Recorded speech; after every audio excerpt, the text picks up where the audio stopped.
U ime Allaha milostivog, samilosnog, vaše eminencije, ekscelencije, dame i gospodo, dragi prijatelji, braćo i sestre, Esselamu alejkum, dobro vam veče i dobro nam došli.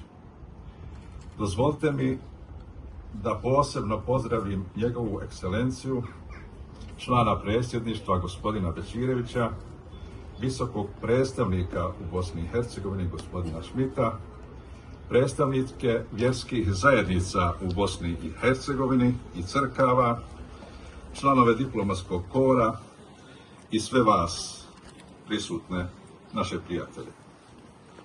Hvala vam što ste danas s nama u radosti Kurban Bajrama. Hvala vam i na brojnim čestitkama koje ste nam uputili. U obrednom i duhovnom smislu Kurban Bajram se kod muslimana povezuje s likom i djelom Božijeg poslanika Ibrahima alejhiselam i njegovog sina, a on, mir i Božji blagoslov neka su na njega, praotac je većine poznatih poslanika. Na njega se pozivaju sve naše monoteističke religije, a taj duh je duboko oblikovao i naše bosansko-hercegovačko društvo i našu kulturu. Većina obreda hadža, koje ovih dana obavljaju milioni muslimana iz čitavog svijeta, nadahnuti su Ibrahimovim alejhiselam životom, kao i sam obred prinošenja žrtve kurbana, po kojem mi ovaj Bajram i nazivamo. Za muslimana na putu natjecanja u dobru žrtva je sama vid vjere.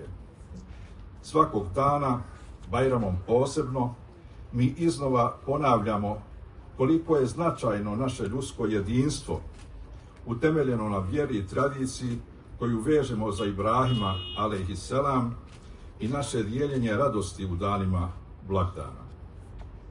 Duboko vjerujem da su naša okupljanja u danima blagdana daleko više od protokolarne učtivosti.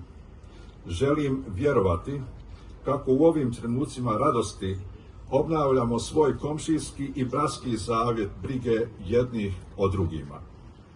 Dragi prijatelji, svjedoci smo koliki se trud ulaže kako bi se narušili dobrosusjedski odnosi u našoj zemlji. Vidimo koliko su neki spremni ići daleko u iznošenju uvreda i širenju mržnje kako bi narušili povjerenje koje smo mi tako puno žrtve i zalaganja gradili nakon stravičnog rata i agresije na Bosnu i Hercegovinu. Vjerujem da ćemo svi pokazati dovoljno mudrosti, strpljenja i odgovornosti i da na te provokacije nećemo nasjedati, iako priznajem i sam, to je jako teško. To ne znači da trebamo šutjeti. S našom pasivnošću oni računaju. Dovoljno im je samo da ih pustimo da nastave sa širenjem smutnje među ljudima. Trebamo im dati do znanja da na to nećemo pristati i da se za njima nećemo povoditi. Dragi prijatelji, nadamo se da će se ovo društvo početi voditi nadom, a ne strahom, da će ga oblikovati ljubav prema bližnjem, a ne mržnja.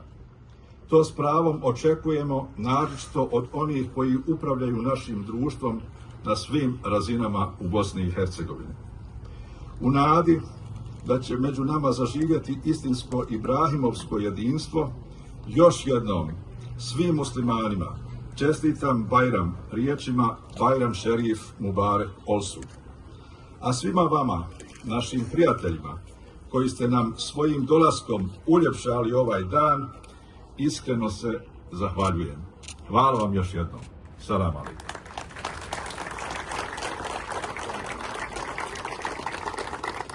Zahvaljujemo se Resu Lemi na ovim porukama bajramskim i na gostoprimstvu, na tome što nam uvijek da ili organizuje ovu priliku da se vidimo u Bajramu, podijelimo ovu našu zajedničku radost. Mi smo vam večeras pripremili jednog mladog gosta, našeg izvođača tradicionalnih islamskih pobožnih pjesama, ilahija i kasida, Ibrahima Bilčevića. On će nam tokom noći izvesti nekoliko kasida ovaj put, da osjetite malo kakva je to bajramska atmosfera koja je živjela i živi u ovim našim domovima i u našim avlijama tokom Bajrama.